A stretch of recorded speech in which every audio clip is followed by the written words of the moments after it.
Vamos a seguir por donde lo habíamos dejado en esta segunda sesión de lectura de La llamada de lo salvaje. Vamos allá.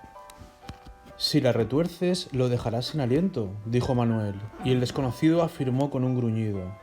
Buck había aceptado la soga con serena dignidad. Era un acto insólito, pero él había aprendido a confiar en los hombres que conocía y a reconocerles una sabiduría superior a la suya.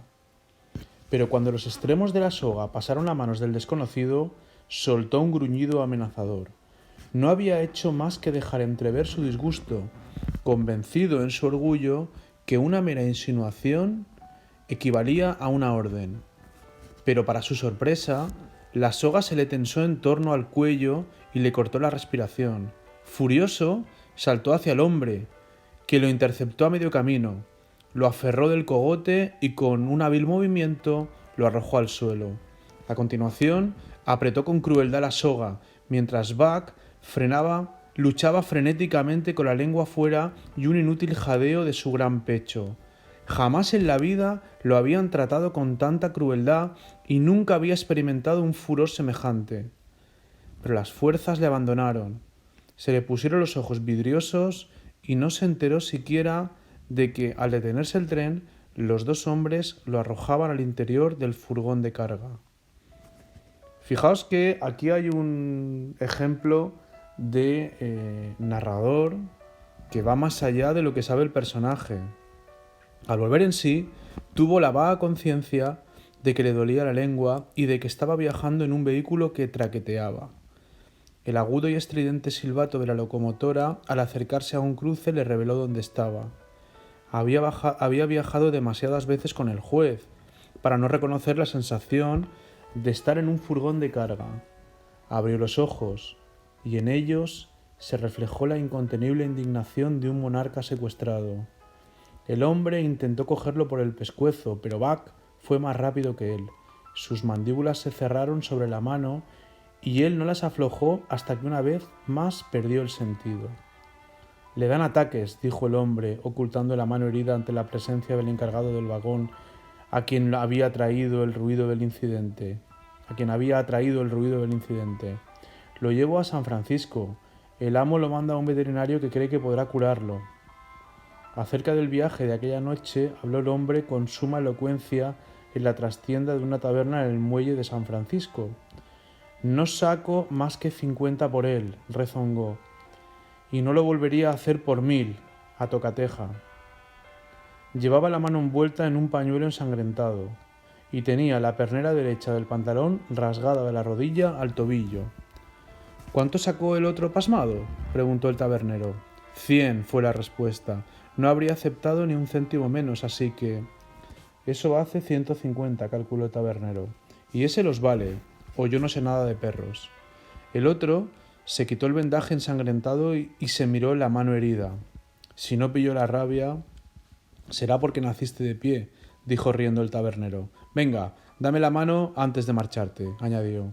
Aturdido, sufriendo un dolor intolerable en la garganta y en la lengua, medio asfixiado, Buck intentó hacer frente a sus torturadores, pero una y otra vez lo tumbaron y le apretaron más la cuerda hasta que lograron limar el grueso collar de latón y quitárselo del pescuezo. Entonces retiraron la soga y con violencia lo metieron en un cajón grande semejante a una jaula. Allí estuvo echado durante el resto de aquella agotadora noche, rumiando su cólera y su orgullo herido. No podía entender qué significaba todo aquello. ¿Qué querían de él aquellos desconocidos? ¿Por qué lo tenían encerrado en aquella jaula estrecha? No sabía por qué, pero se sentía oprimido por una vaga sensación de inminente calamidad. Varias veces durante la noche, al oír el ruido de la puerta del cobertizo al abrirse, se puso de pie de un salto esperando ver al juez, o al menos a los muchachos, pero una y otra vez fue el rostro mofletudo del tabernero que se asomaba y lo miraba a la mortecina luz de una vela de sebo. Y cada vez el alegre ladrido que brotaba de la garganta de Buck se trocaba en un gruñido salvaje. Pero el tabernero lo dejó en paz. y por la mañana entraron 4 individuos que cogieron el cajón. Más torturadores, pensó Buck, porque tenían un aspecto andrajoso y desaseado, y se puso a ladrarles con furia a través de los barrotes. Ellos se limitaron a reír y a azuzarle con unos palos, a los que inmediatamente Buck atacó con los colmillos hasta que comprendió que eso era lo que querían. Entonces se tumbó hoscamente en el suelo y dejó que cargaran el cajón a una vagoneta. Después, él y la jaula en la que estaba prisionero iniciaron un tránsito de mano en mano. Los empleados de un despacho de mercancías se hicieron cargo de él. Fue transportado en otra vagoneta. Una camioneta lo llevó, junto con una serie de cajas y paquetes, hasta un transbordador. Otra lo sacó para introducirlo en un gran almacén ferroviario y finalmente fue depositado en el furgón de un tren expreso. El furgón fue arrastrado a lo largo de 2 días con sus noches a la cola de ruidosas locomotoras. Durante 2 días y 2 noches estuvo Buck sin comer ni beber. En su furia había respondido gruñendo a las primeras tentativas de aproximación de los empleados del tren, a lo que ellos habían correspondido azuzándole.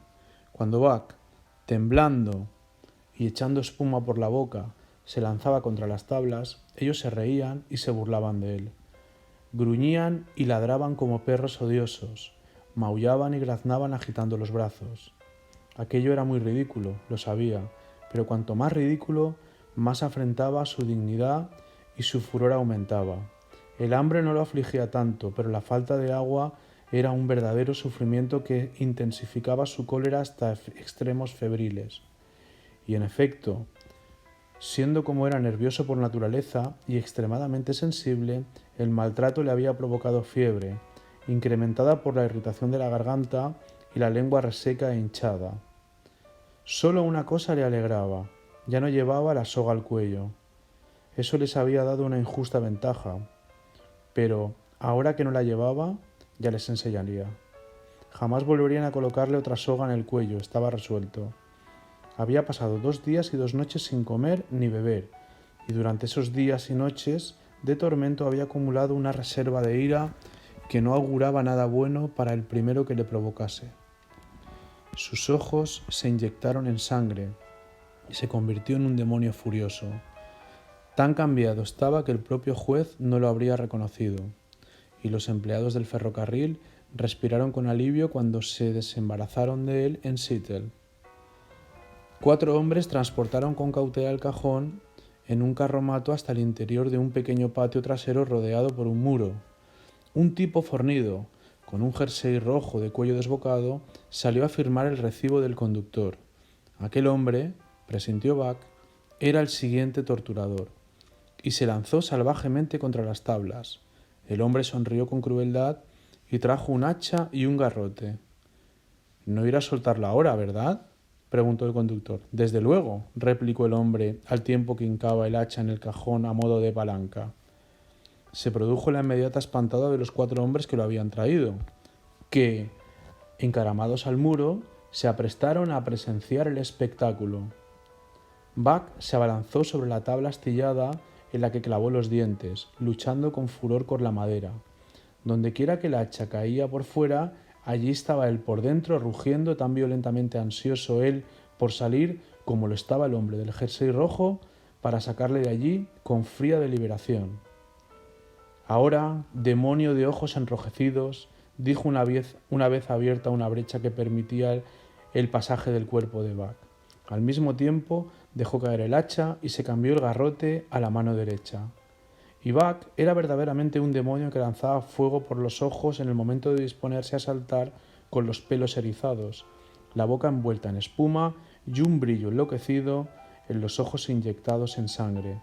Directamente contra el hombre lanzó sus 60 kilos de furia, acrecentados por la pasión contenida de 2 días y 2 noches. Pero ya lanzado, en el momento mismo en que sus quijadas estaban por cerrarse sobre la presa, recibió un impacto que detuvo su cuerpo y le hizo juntar los dientes con un doloroso golpe seco. Tras una voltereta en el aire, se dio con el lomo y el costado contra el suelo. Como nunca en su vida le habían golpeado con un garrote, se quedó pasmado.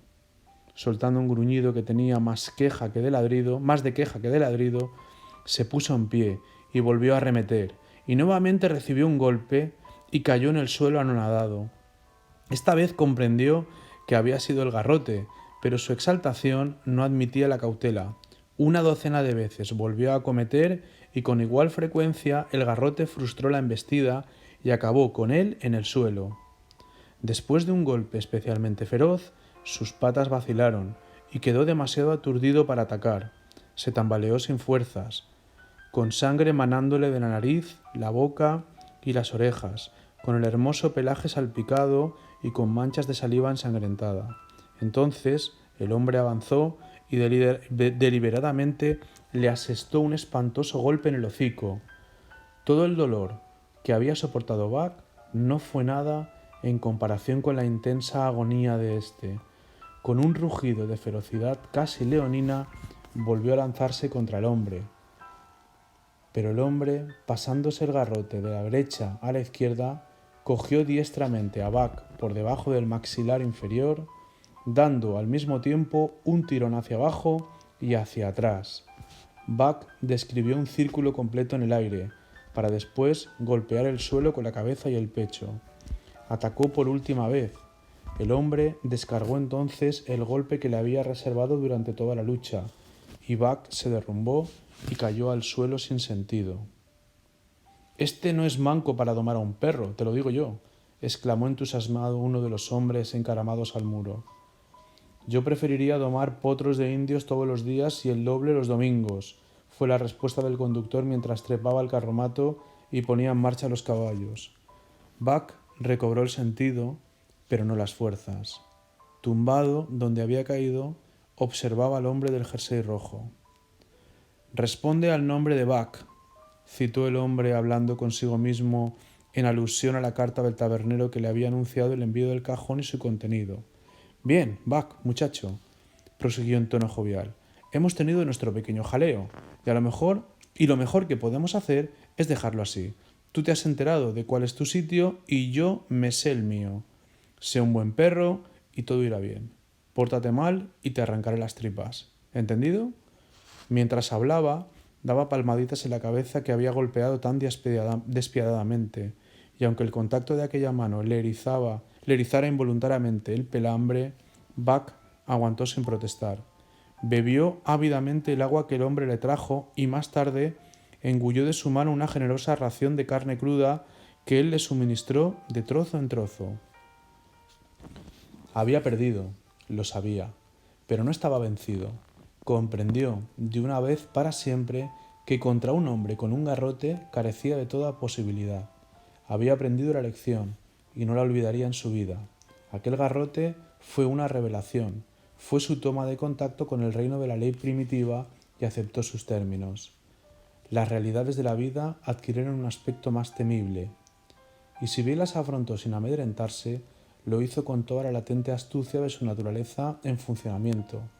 En el transcurso de los días llegaron otros perros, en cajones o sujetos con una soga, unos dócilmente y otros rugiendo con furia como había hecho él, y a todos ellos los vio someterse al dominio del hombre del jersey rojo. Bueno, vamos a dejarlo aquí en esta segunda sesión de lectura, y aquí lo que estamos viendo básicamente es cómo Buck va a descubrir hacia dónde va, cuál es el camino que le marca el destino, y sobre todo va a entender que la relación que había tenido con el humano, con el hombre, hasta entonces va a cambiar absolutamente. Está en una tierra salvaje y rodeado de salvajes, y eso es lo que él va a entender. Seguiremos el próximo día.